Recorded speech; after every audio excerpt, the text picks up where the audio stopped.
यदुवंश के बराबर कोई पवित्र वंश है ही नहीं। ब्राह्मण का काम क्या है?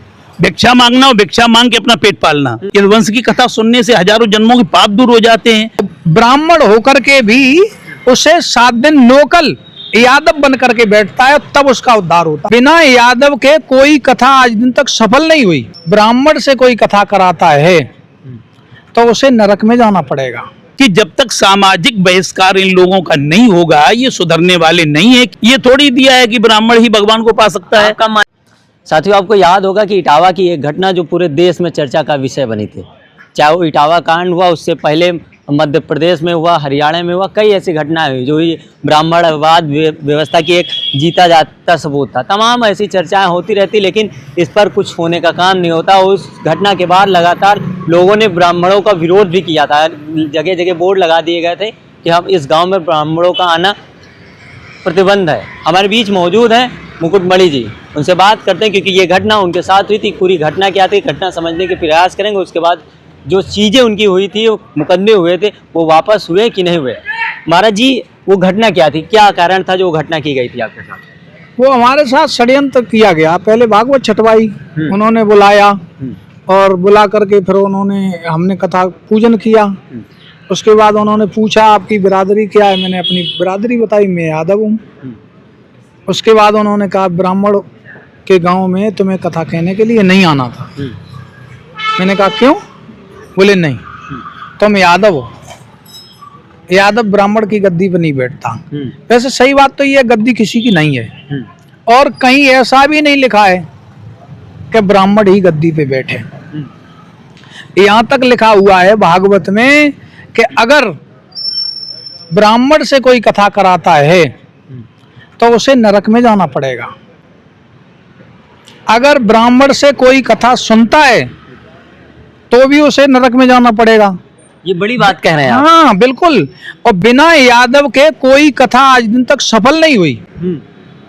ब्राह्मण को भी 7 दिन यादव नौकल यादव बन करके बैठना पड़ता है। जो परीक्षित बनते हैं वो कौन थे? यादव। और ब्राह्मण होकर के भी उसे 7 दिन नौकल यादव बन करके बैठता है, तब उसका उद्धार होता है। फिर भी आपके साथ ये घटना कर दी। हाँ, ये तो नीचा दिखाने के लिए। भाई जब हमने कथा कही तो लोगों को लगा कि बहुत जानकार है, अगर ये कथा कहता रहा तो हमारा ये धंधा खत्म हो जाएगा। इसलिए उन लोगों ने जानबूझ करके हमारे साथ षड्यंत्र किया। मतलब ये भक्ति भावना नहीं, धंधे की भावना, धंधे की भावना थी। उन्होंने अपना धंधा जो है देखा कि हमारे पेट पे लात लग रही है, तो उन्होंने ये हमारे साथ कर दिया। अच्छा, एक चीज है, जैसे कि भागवत में भगवान श्री कृष्ण का वार है और उसमें यादव कुल से, क्या यादव कथा सुन सकता है, करा नहीं सकता है? क्यों नहीं करा सकता है? जो सुन सकता है वो करा भी सकता है। बिना यादव के कथा ही नहीं हो सकती है। मैंने पहले ही बता दिया। परीक्षित कौन थे? यादव। और जब तक कोई परीक्षित नहीं बनता है, जब कथा कोई कहता है, जैसे हम कथा कह रहे हैं तो हम कहते हे राजन परीक्षित, ना कि हम ये कहते हे ठाकुर, हे ब्राह्मण, हे पाल, हे यादव, ये कुछ नहीं कहते। हम क्या कहते हैं? हे राजन परीक्षित। तो परीक्षित कौन है? यादव। और जब तक नौकल यादव बन करके नहीं बैठेगा और तब तक कोई कथा सफल नहीं होती है। आपके वहाँ ऊपर एक आरोप और लगाया गया था कि वहाँ पर जो महिलाएं थी उनके साथ छेड़छाड़ किया गया, इसलिए ये सब घटनाएं हुई। नहीं, ये तो सब उनकी सोची समझी रणनीति थी। उन्होंने वीडियो बनाए, वायरल कर दिया। जब जान लिया कि हम फंस गए तो औरतों को सामने कर दिया। ये तो राजनीति है। करने के लिए क्या कह रहे हैं? केस क्रॉस करने के लिए ये सारा षड्यंत्र था उन लोगों का। और रही बात देखो मनवादी विचारों की, तो मनवादी विचार तो हम चलने वाले हैं नहीं, क्योंकि हमारा देश चल रहा संविधान से। और जो आज मनवादी विचार लिए बैठे हैं तो आप देख रहे हैं कि उनकी संख्या कितनी है।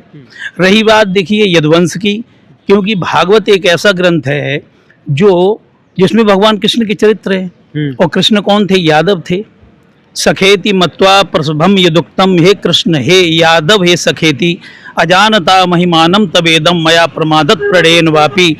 गीता में स्पष्ट दिया है यादव शब्द। यदुवंश के बराबर कोई पवित्र है ही नहीं।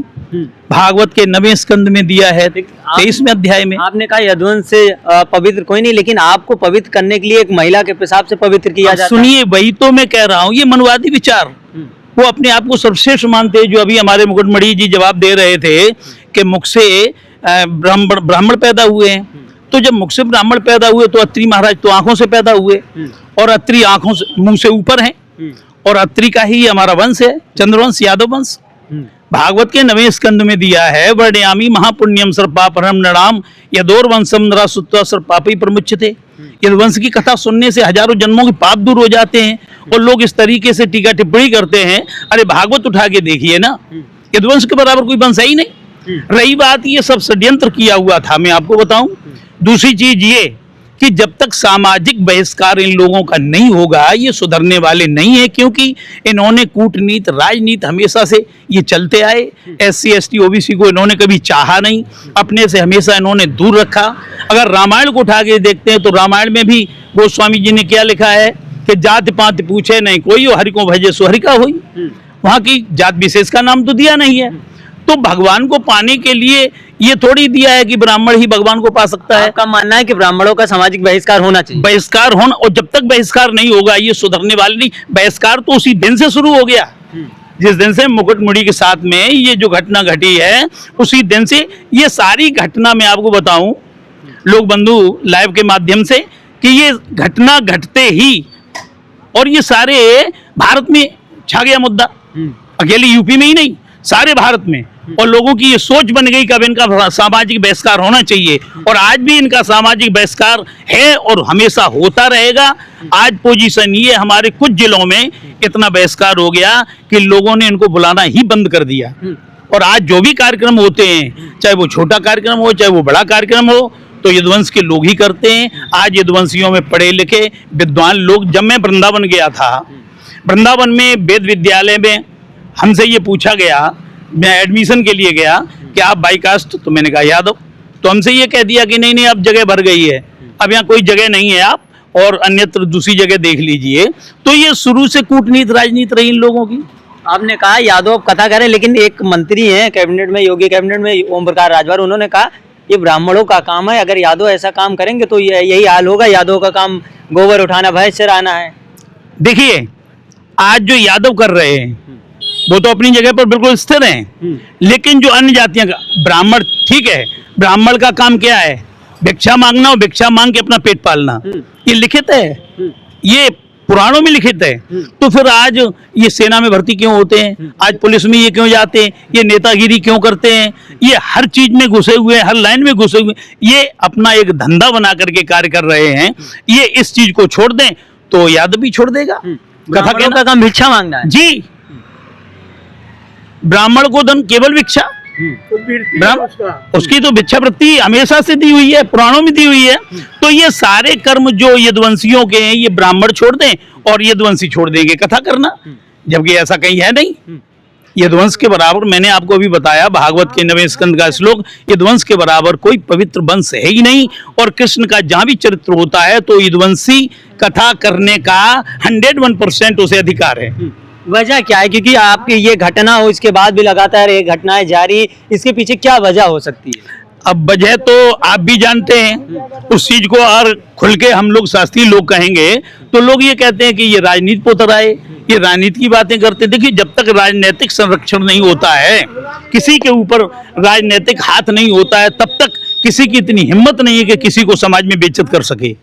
और आज स्थिति ये है कि जिन लोगों के ऊपर राजनीतिक हाथ है वो लोग ऐसा कर रहे हैं और मनवादी विचारों को लेकर के कर रहे हैं। दूसरी चीज, हमारे जो प्रदेश की सरकारें, आज जो सरकार है, और अब देखिए आप वहाँ मध्य प्रदेश में जो मोहन यादव ने 27% के लिए कहा है, अभी लागू नहीं किया है, तो उसके लिए कितना उल्टा सीधा लोग बोल रहे हैं, ये नीच है, ये गंवार है, और मोदी जी इसकी कुर्सी को छीन लें, इसको हटा दें।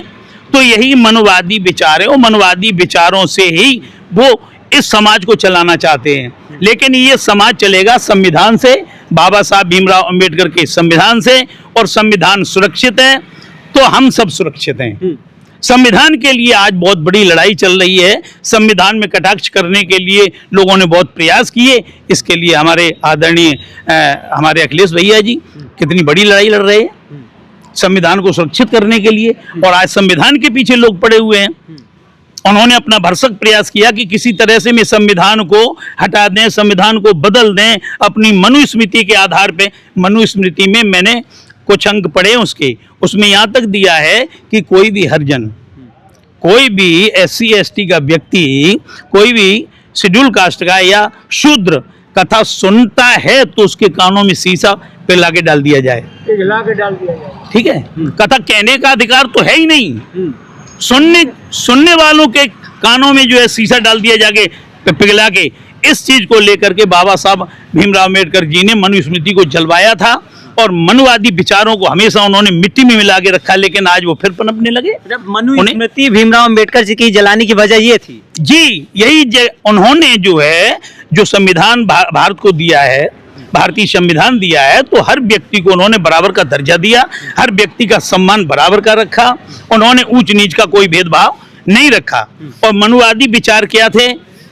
अब ये कह रहे हैं कि मुंह से ब्राह्मण, भुजाओं से क्षत्रिय, पेट से वैश्य, पैरों से शूद्र, और शूद्रों के लिए यहाँ तक इन्होंने मनुस्मृति में लिखा कि शूद्र सिर्फ सेवा कर सकता है, शूद्र धन इकट्ठा नहीं कर सकता है, शूद्र के धन पर ब्राह्मण अपना कब्जा कर सकता है, ब्राह्मण को अधिकार उसके धन को हड़पने का। तो ये सारी चीजें बाबा साहब ने जब देखी तो मनुस्मृति को उन्होंने जलवाया था और संविधान को लागू किया हमारे भारत के लिए, और सबको बराबर का दर्जा दिया, सबको सम्मान की उन्होंने दृष्टि से देखा। आज बाबा साहब का संविधान न होता तो आप कल्पना करिए कि देश आजाद होने से पहले किस तरह लोग जी रहे थे, और आज स्थिति वही होती अगर संविधान न होता। आपने अखिलेश यादव का जिक्र किया, अखिलेश यादव ने आपकी घटना को एक मुखर रूप दिया, क्या यही कारण है कि आज समाज में और सामाजिक स्थिति में इन लोगों का बहिष्कार हो रहा? देखिए, नहीं, ये बात नहीं है। अखिलेश भैया ने हमारे मुकुटमणि जी का और इनके पूरे स्टाफ का सम्मान इसलिए किया क्योंकि गोस्वामी जी ने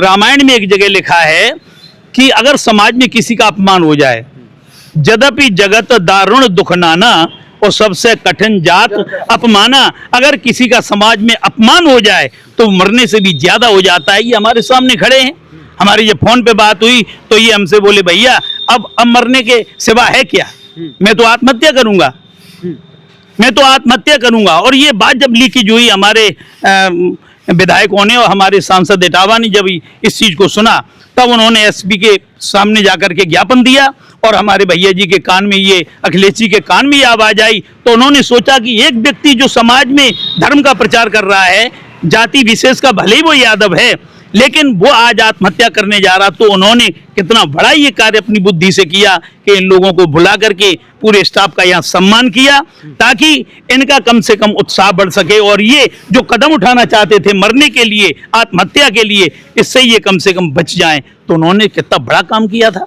लौटते आपके पास आपका सामान जो छीना गया था, ये कहा गया था आपकी चैन, अंगूठी और 25,000 रुपए, बाकी और आपके जो सामान थे, क्या वो सामान वापस मिला? नहीं, अभी कोई सामान वापस नहीं मिला। क्यों वापस नहीं मिला? अब वो पर्ची मांग रहे हैं, कह रहे बिल उसका बिल लेकर के आओ, आर्गन का, ढोलक का, हारमोनियम का, चिमटा का, भागवत पुराण का, जंजीर का, अंगूठी का, 25,000 रुपए दिए, उसका भी सबका बिल लेके आओ। अब बिल हम कहाँ से लेके आए? वो सामान किसके पास है? अब पहले तो बकेवर थाने में था, अब पता नहीं, बता रहे कोर्ट में पहुंच गया। थाने में था तो सामान, जाहिर सी बात, सामान वहां पर मिला तो आपका ही होगा ना? नहीं, मिला तो हमारा ही था, लेकिन वो वहां से कोर्ट में पहुंच गया। अब उसमें हमें तो ऐसा लगता है कि हो सकता है जो जांच हुई है उसमें पैसा ले लिया है, पैसा दे करके वो सामान तो हमारा उधर रखवा दिया और जो लूट का मुकदमा लगा था वो मुकदमा भी हटा दिया। किसके ऊपर लूट का मुकदमा लगा? जिन लोगों ने ये हमारे साथ कृत्य किया था, सामान जिन्होंने लूटा था, उनसे मुकदमा हटा दिया और उनकी जमानत हो गई। तो उससे पैसा ले लिया दरोगा जी ने और मुकदमा को हटा दिया। मतलब पैसा लेके दरोगा जी ने मुकदमा ही हटा दिया? हाँ, बिल्कुल जांच की है जिन्होंने, हो सकता है कि उन्होंने लूट का मुकदमा हटा दिया, सामान भी हमारा उधर रख दिया। मतलब न्याय के लिए अभी आप लोग भटक रहे हैं? बिल्कुल भटक रहे हैं। इसीलिए भाई हमारा तो कम से कम 4 लाख का सामान है।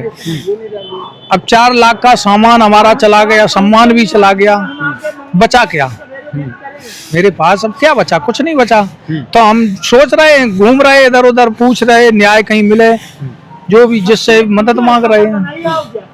अखिलेश जी से आपकी क्या बात हुई, न्याय को लेकर क्या आश्वासन दिया? उन्होंने कहा था कि हम न्याय दिलवाएंगे आपको, उनके पास हम गए तो उन्होंने जो मदद हमारी की, और अभी देखो न्याय मिलता कि नहीं मिलता। चलिए, बात करने के लिए बहुत बहुत धन्यवाद। देखिए, इटावा की घटना याद होगी किस तरह के से वो घटना की थी। ये लोग अभी भी न्याय के लिए भटक रहे हैं और तमाम सारे सवालों को लेकर हमने इनसे चर्चा की। फिलहाल आप सभी का क्या मानना है कमेंट बॉक्स में जरूर बताइए।